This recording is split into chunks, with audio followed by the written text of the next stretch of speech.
Ito ang mga kailangan natin para gumawa ng bouquet para sa Father's Day. Money bouquet.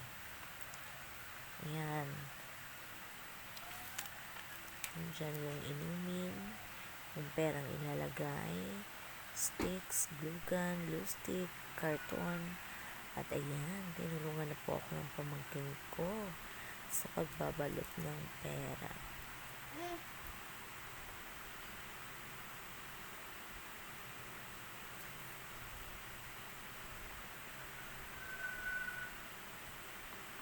At syempre, hindi magpapatalo yung kapatid niyang lalaki.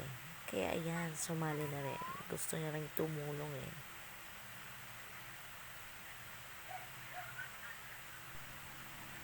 Ayan na po ang mga karton. Naikat ko na po. Ha?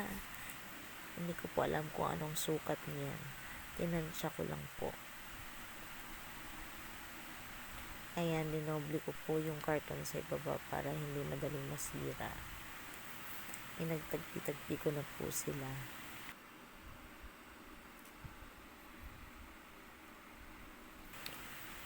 Gumamit lang po ako dyan ng glue gun at glue stick sa pagtatagpi.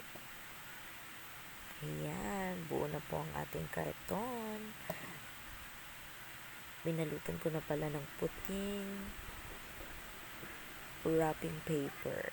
At saka ayan, naglagay na po ako ng moon, star, and moon cross sa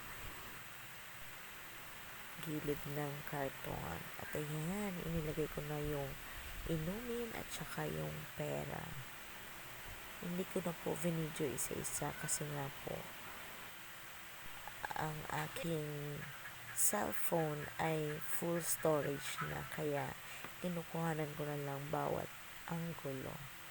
Ayan, tapos na po ang ating money bouquet with inumin.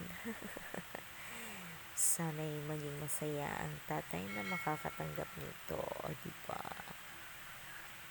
May inumin ka na, may pera ka pa. Saan ka pa? Follow for more. Bye-bye.